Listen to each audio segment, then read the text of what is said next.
Hi friends, कैसे हैं आप सभी। आई होप आप सभी बहुत ही अच्छे होंगे। तो चलिए हम शुरू करते हैं आज की लेक्चर क्लास अधिगम के आज क्षमता। मैं पीछे की क्लास में अधिगम के बारे में पढ़ाई हूँ। ठीक है, अधिगम क्या है,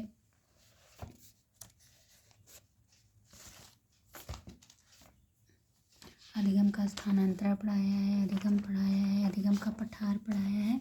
और हम आज की क्लास में लेंगे अधिगम की अक्षमता। अधिगम की अक्षमता क्या है, अधिगम अक्षमता क्या होता है। तो बच्चे द्वारा सीखने, सुनने, पढ़ने, बोलने, लिखने, तर्क शक्ति या गणितीय कौशल का प्रयोग करने में जो क्षमता आती है उसे अधिगम की अक्षमता कहते हैं। जैसे कि मौखिक रूप से सीखने की अक्षमता जो होती है उसके दो नाम है, एग्जाम में पूछे जाते हैं, अफेजिया और डिस्फेजिया। क्या है? डिस्फेजिया। मौखिक रूप से सीखने में जो अक्षमता होती है उसे क्या कहते हैं? अफेजिया या डिस्फेजिया। याद रखिएगा, अगर एग्जाम में आता है अफेजिया या डिस्फेजिया तो दोनों आपका मौखिक रूप से सीखने की अक्षमता है। दूसरा क्या है? पढ़ने की अक्षमता। पढ़ना मतलब क्या होता है? लर्न करना। तो मैंने इससे याद किया था, जैसे इसमें एलेक्सिया, डिसलेक्सिया। क्या? एलेक्सिया, डिसलेक्सिया ला है ना इसमें, तो मैंने ऐसे याद किया था, एलेक्सिया, डिसलेक्सिया। पढ़ने की क्षमता। लिखने की क्षमता की बात करता है तो उसमें तो ये देखिए सबसे ज़्यादा पूछा जाता है यही करके डिस्ग्राफिया है। ठीक है, डिस्ग्राफिया। और भी सारे नाम हैं, तो जैसे अग्रेफिया, फिया देखिए, अग्रेफिया, अप्रैक्सिया, आसिम बोलिया, डिस्ग्राफिया, डिस्प्रैक्सिया। तो ये सब चीज़ जिसमें आएगा डिस्प्रैक्सिया। ठीक, डिस्ग्राफिया, आसिम्बोलिया, अप्रैक्सिया, अग्रेफिया, ये सब लिखने की क्षमता होती है। वर्तनी की समस्या में, जैसे वर्तनी की समस्या नेक्स्ट है 5 नंबर पे कि वर्तनी की समस्या में नहीं कोई है ना। गणित संबंधी समस्या को हम डिस्कैलकुलिया कहते हैं। क्या कहते हैं? गणित संबंधी। कैलकुलेशन से याद कर लीजिए, कैलकुलिया जिसमें शब्द होगा जिसके साथ कैलकुलिया लगा होगा वही गणित से संबंधित होगा। जैसे verbal dyscalculia, practognostic dyscalculia, graphical dyscalculia, lexical dyscalculia, ideognostic dyscalculia. तो यहाँ पे गणित वाला तो इजी है कि यहाँ पे जिसमें कैलकुलिया लगा हो, कैलकुलेशन से ऐड करके सोच के अपने दिमाग में एक सेट करके आप कर सकते हैं। कैलकुलिया मतलब कैलकुलेशन, जिसमें भी लगा होगा वो हमारा गणित से संबंधी होगा। एलेक्सिया, डिसलेक्सिया, पढ़ने वाला ला से होगा। उसके बाद अफीजिया, डिस्फेजिया मौखिक होगा, इससे कोरिलेट करके। अब जो बचता है लिखने का तो अग्रेफिया, अप्रैक्सिया, आसिम्बोलिया, डिस्ग्राफिया, डिस्प्रैक्सिया। ठीक है, ये हो गया। आगे कुछ पॉइंट है एग्जाम के पॉइंट ऑफ व्यू से, तो उसको देख लीजिए। जैसे पूछा अफेजिया, अफेजिया और डिस्फेजिया दिमाग में अपने नोट कर लीजिए, ये दोनों किससे हैं? मौखिक रूप से। यहाँ पे क्वेश्चन में पूछ दिया है कि अफेजिया किस प्रकार की अधिगम क्षमता है, तो मौखिक रूप से। ठीक है।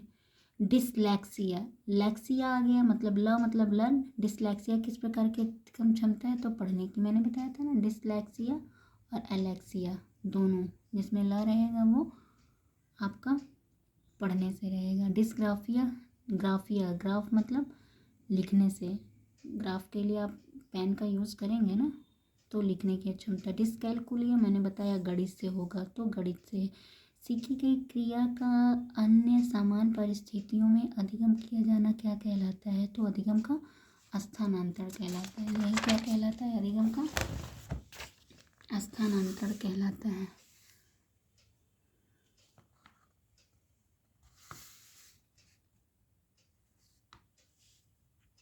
ठीक है, यहाँ पे कुछ पॉइंट है जो एग्ज़ाम के पॉइंट ऑफ व्यू से बहुत इम्पोर्टेंट है, तो आप इसका स्क्रीनशॉट ले सकते हैं। ठीक है, स्क्रीनशॉट ले लीजिए आप लोग। जैसे कि प्रशिक्षण स्थानांतरण क्या होता है? एक परिस्थिति में प्राप्त प्रशिक्षण का दूसरी परिस्थिति के सीखने में उपयोग करना ही प्रशिक्षण स्थानांतरण है। दूसरे के कार्यों या व्यवहारों को देखकर उसी तरह कार्य करना क्या है? सॉरी, दिखाई नहीं दे रहा था। देखिए यहाँ पे पूछा है प्रशिक्षण स्थानांतरण क्या है। तो एक परिस्थिति में प्राप्त प्रशिक्षण का दूसरी परिस्थिति के सीखने में उपयोग करना ही क्या कहलाता है? प्रशिक्षण स्थानांतरण कहलाता है। नेक्स्ट पॉइंट पे आते हैं। कुछ इशू हो रहे हैं। दूसरे के कार्य या व्यवहार को देख करके उसी तरह कार्य करना क्या कहलाता है? तो अनुकरण कहलाता है। क्या कहलाता है? अनुकरण कहलाता है। नेक्स्ट पॉइंट, किसी कार्य को सीखने में पुरस्कार मिलने पर क्या प्रभाव पड़ता है? अगर कोई किसी कार्य को सीखने में पुरस्कार मिलता है तो प्राणी उस कार्य को जल्दी से सीख लेता है। आधुनिक शैक्षिक दृष्टिकोण से अधिगम अनुभवों की सफलता निर्भर करती है सीखने वाले छात्र की तत्परता पर। अगर आप सीखने के लिए बहुत ज़्यादा उत्सुक हैं, तत्पर हैं, तो आप उसको जल्दी से सीख लेंगे। याद करने का सबसे अच्छा तरीका क्या है? रट्टा मार के कभी भी नहीं सीखना चाहिए। तो याद करने का सबसे अच्छा तरीका है कि उसको समझ लेना चाहिए। आपकी कक्षा में एक बुद्धिमान छात्र है जो आपके समक्ष सदैव अपने ज्ञान का प्रदर्शन करता। आप ऐसी स्थिति में क्या करेंगे? उसे उसकी रुचि के अनुरूप कुछ कार्य देंगे। क्या देंगे? उसकी रुचि के अनुरूप कार्य देंगे। यदि आपकी कोई बुरी आदत है जिसे आप चाहते हैं कि छात्र अनुकरण न करे तो आप क्या करना पसंद करेंगे? तो आपको उस आदत को छोड़ देना होगा। करके सीखने का सिद्धांत उपयोगी होता है। क्यों? क्योंकि ज्ञान अधिक समय तक अस्थायी रहता है। रट्टा मारने वाला भूल जाता है, इसलिए करके सीखना चाहिए। ये देखिए, ये पॉइंट बहुत ही इम्पोर्टेंट है। मैं ट्रिक कर दे रही हूँ कि अधिगम का तल रूप सिद्धांत किसने दिया है? तो लेविंग ने। अधिगम मनोविज्ञान के जनक कौन है? तो एविंगहॉस हैं। ठीक, ये 2 पॉइंट। अधिगम का तल रूप सिद्धांत किसने दिया है? तो लेविन ने दिया है। अधिगम मनोविज्ञान के जनक कौन है? तो एविंगहॉस हैं। मैस्लो ने प्राथमिक स्तर पर सबसे अधिक महत्वपूर्ण किन परिस्थितियों को माना है? तो मैस्लो ने प्राथमिक स्तर पर सबसे अधिक महत्वपूर्ण शारीरिक आवश्यकताओं को माना है। नेक्स्ट पॉइंट है कि थार्नेडाइक द्वारा प्रतिपादित सीखने के मुख्य नियम कितने हैं? तो थार्नेडाइक द्वारा प्रतिपादित सीखने के मुख्य नियम 3 हैं। ठीक है, वो मैं आपको लेक्चर क्लास में बताऊंगी कि वो 3 नियम क्या हैं। अभी लेक्चर ज़्यादा लंबी हो रही है। 1 लीनियर क्वेश्चन कर लीजिए जल्दी से।